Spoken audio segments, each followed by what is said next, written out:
Hello, basketball fans. It's me, DC, here for Fantasy Basketball Analyzer to help you get ready for week 14 of the NBA season. Week 13 is wrapping up right about now. We still got the weekend to go. We're going to look ahead and start breaking down the schedule, and we start how we always do by looking at pace and defensive efficiency. The pace and defensive efficiency come from PER for pace, and PER doesn't stand for pace. You know what I mean if you watch the show enough.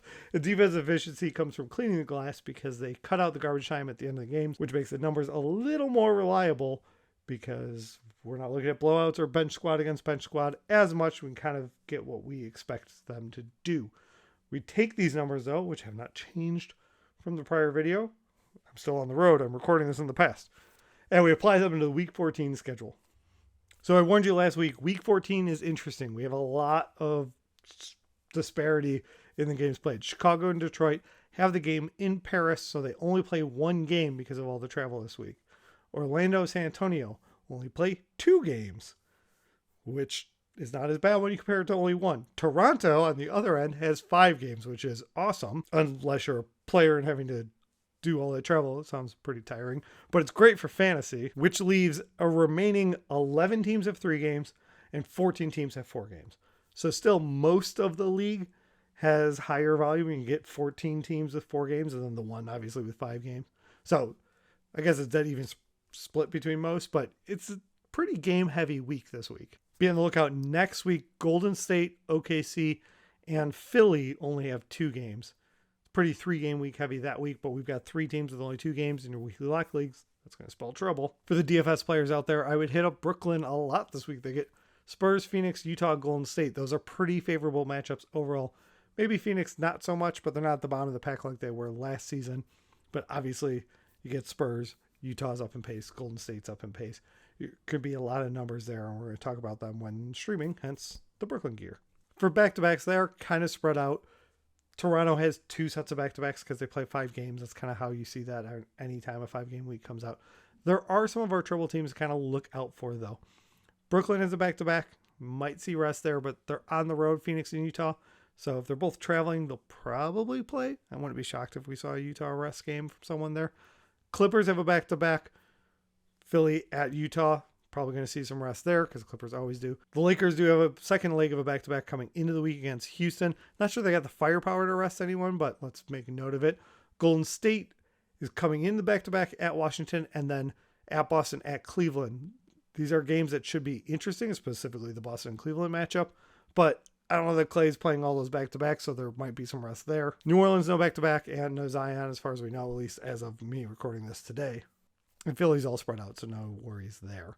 Let's go ahead and talk about streaming for this week. So we start at the bottom by getting overview for the week. Monday, 9, Tuesday, 4, Wednesday, 9, Thursday, 5, Friday, 9, a lot of 9s this week, 7 and 7 for Saturday and Sunday.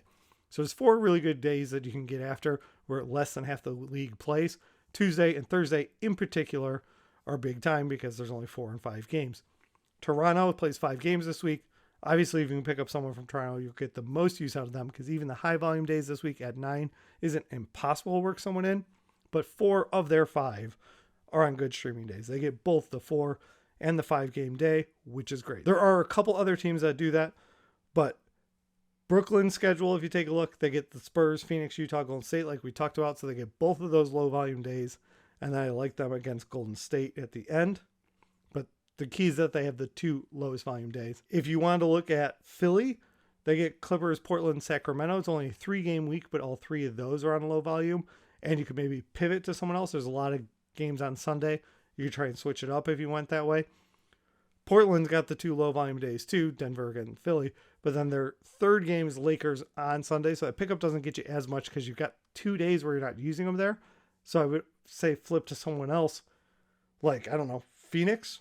Phoenix gets Brooklyn low volume day, and then Indiana and Memphis, they get the back-to-back Saturday, Sunday. They're your only option for that back-to-back to get you that little push at the end of the season. And Indiana, Memphis are definitely going to be playing up in pace, so I don't hate that.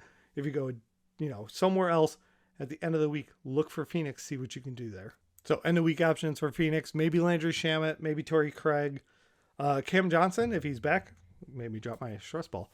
I don't know if he's back because I'm recording this in the past a little bit. So if he's not back, this doesn't help as much. But if he is, go ahead there, plug him in at the end of the week, and then you get to hang on to him long term because he's above that waiver line. He's not really a guy that you'd be cutting. I think he's a guy you'd hang on to, assuming he comes back and looks like himself. That's going to do it for this week. Hope you're finishing out week 13 strong. Thank you for watching. Questions, comments, leave them down below. I may not have been as responsive lately because I've been on the road. In fact, I'm at a game now, coming up to a game. I think I'm in Minnesota. I think I'm catching Minnesota Cavs. Funny how time works recording this in the past. But I will be checking things out on Twitter. Happy to answer questions at B-Ball Analyzer or the comments down below. I hope you're doing well. Go out, win your week. Thank you so much for watching. If you made it this far, please hit the like button and leave a comment down below. It helps me grow the channel. If you want more videos like this, hit subscribe or even the little bell will give you alerts. And I'll be back soon with another video for you.